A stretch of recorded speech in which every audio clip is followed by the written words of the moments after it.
आज हम बनाएंगे बहुत ही मज़ेदार सरसों का साग। इसे बनाना बहुत ही आसान है। अगर आप वीडियो को कम्प्लीटली देखेंगे और स्टेप बाय स्टेप फॉलो करेंगे तो आप भी बहुत ही मज़ेदार साग तैयार कर पाएंगे। कुछ चीज़ों का बहुत ही ख्याल रखना पड़ता है। इसके लिए मैंने साग लिया है, सरसों का साग है, ये 3 किलो साग है और इसमें ऐड किया है पालक 1 किलो है और इसके साथ बाथू ऐड किया है। इसे लोग बथुए का साग भी कहते हैं। इसकी सिर्फ 1 बंच ऐड की है, आप चाहें 1 से 2 बंच ऐड कर सकते हैं। इन तीनों चीज़ों को काट कर मिला देंगे और इसे अच्छे तरीके से धोएंगे। इसमें से मुकम्मल रेत और मिट्टी वगैरह को साफ़ करने के लिए इसे 2 से 3 बार किसी बड़े बर्तन में पानी भरकर उसमें डिप करें और फिर इसका पानी बदलकर इसे तब तक धोएं जब तक कि ये मुकम्मल तौर पर साफ़ हो जाए। और अब इसमें हम पानी ऐड करेंगे 1 से 2 जग बड़े जग भरकर और इसे अच्छे तरीके से बॉईल होने देंगे यहाँ तक कि साग का अपना तमाम पानी रिलीज़ हो जाए और इसे कवर करेंगे। लेकिन इसे मुकम्मल तौर पर कवर नहीं करेंगे वरना इसका सारा पानी बॉईल होकर बाहर गिर जाएगा। थोड़ा सा ढक्कन को हटाकर रखेंगे और तकरीबन आधे घंटे के लिए इसे बॉईल होने देंगे ताकि इसके तमाम जूसेस रिलीज़ हो जाएं। आप देख सकते हैं आधा घंटा हो चुका है इसे पकते हुए और साग का अपना तमाम पानी रिलीज़ हो गया है और इसमें एक तरफ से देख सकते हैं झाग आ रही है।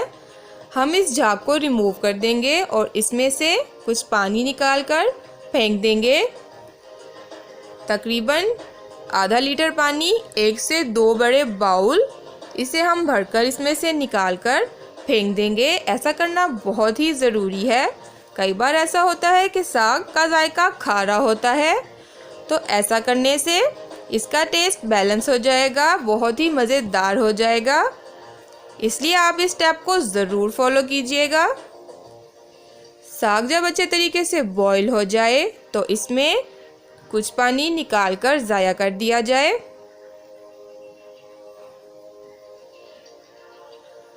पानी निकाल देने के बाद अच्छे तरीके से इसे पकाएंगे। अभी तक इसे मैंने हाई फ्लेम पर पकाया है और पानी निकाल देने के बाद हम इसमें मज़ीद इंग्रेडिएंट्स ऐड करेंगे। इसमें कोई ज़्यादा इंग्रेडिएंट्स नहीं डालने पड़ते, बहुत ही सिंपल से चंद इंग्रेडिएंट्स डालने से बहुत ही मज़ेदार साग तैयार हो जाता है। इसके लिए मैंने लहसुन के 2 बड़े फूल ले लिए हैं और उन्हें छीलकर अच्छे तरीके से पेस्ट बना लिया है। इसके साथ एक बड़ा अदरक का पीस लिया है और इसे भी इसके साथ में पीस लिया है। ये लहसुन अदरक का पेस्ट है, इसे ऐड कर देंगे। इसके साथ 2 टीस्पून फुल नमक लिया है, इसे भी ऐड कर देंगे। आप अपने टेस्ट के मुताबिक ऐड कर सकते हैं, ये इसके लिए बहुत मुनासिब है। और इसके बाद हरी मिर्चें ऐड करेंगे। हरी मिर्चों को अच्छे से धोकर इनकी डंडियों को निकाल दिया है और मैं इन्हें साबुत ही ऐड करूँगी। ये अपने आप ही साग के साथ पककर गल जाएंगी और इसमें अच्छे तरीके से घुल जाएंगी।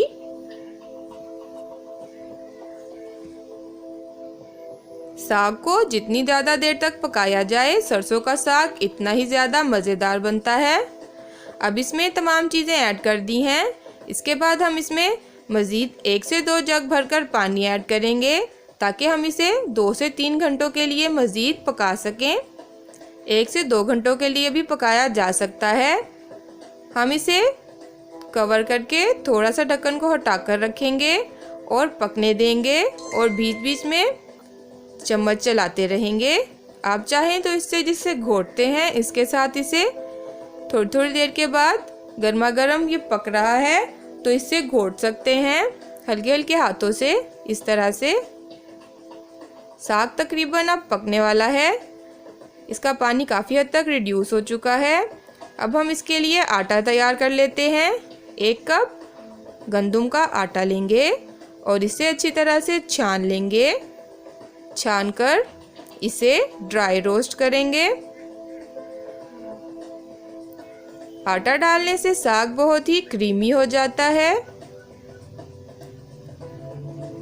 इसे हम तब तक भूनेंगे जब तक कि इसका रंग हल्का सा ब्राउन हो जाए और इसमें से बहुत ही अच्छी खुशबू आने लगे।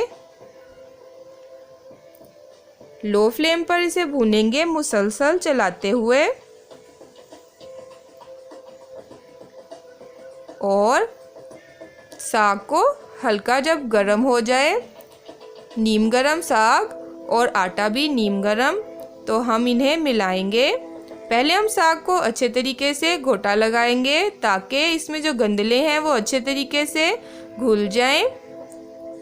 साग को पकने के बाद ठंडा नहीं होने देंगे, इस तरह इसको घोटने में मुश्किल पेश आती है। जब साग गर्म हो तभी हमने इसे घोटना है।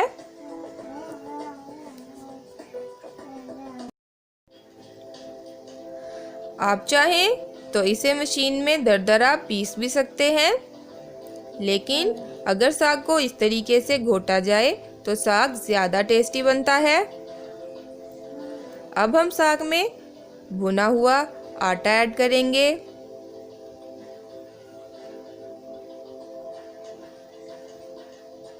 जब साग नीम गरम हो और आटा भी नीम गरम हो और इन्हें मुसलसल मिलाते हुए मिक्स किया जाए तो ये आटा बहुत अच्छे तरीके से साग में मिक्स हो जाता है और बिल्कुल भी गुठलियाँ नहीं बनती और साग की कंसिस्टेंसी बहुत ही क्रीमी हो जाती है। मुसलसल चलाते हुए इसमें थोड़ा थोड़ा करके आटा ऐड करेंगे।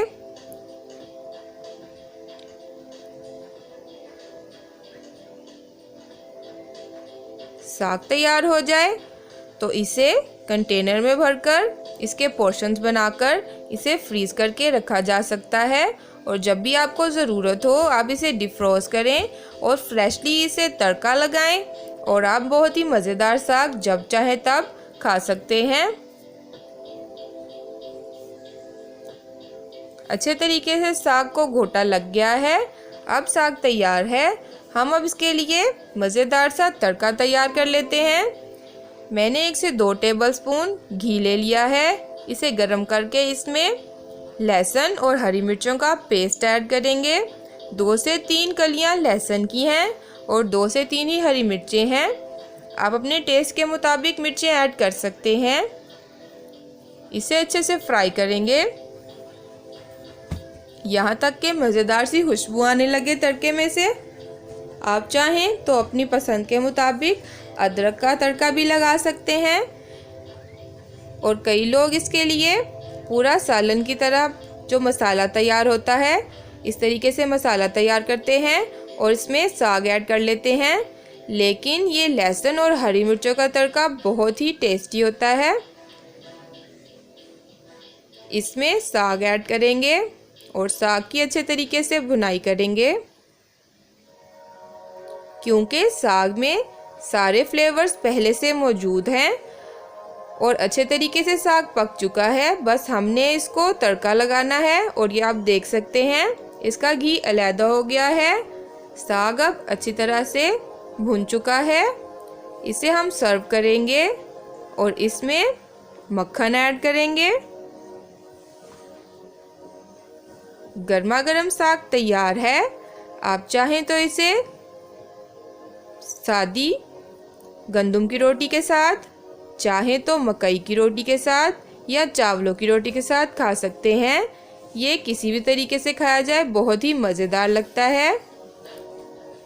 अगर आपको मेरी रेसिपीज़ पसंद आती हो तो प्लीज़ मेरे चैनल को लाइक कीजिए, सब्सक्राइब कीजिए और शेयर कीजिए और मुझे आपके फीडबैक का इंतज़ार रहता है, इसलिए कमेंट्स ज़रूर कीजिए।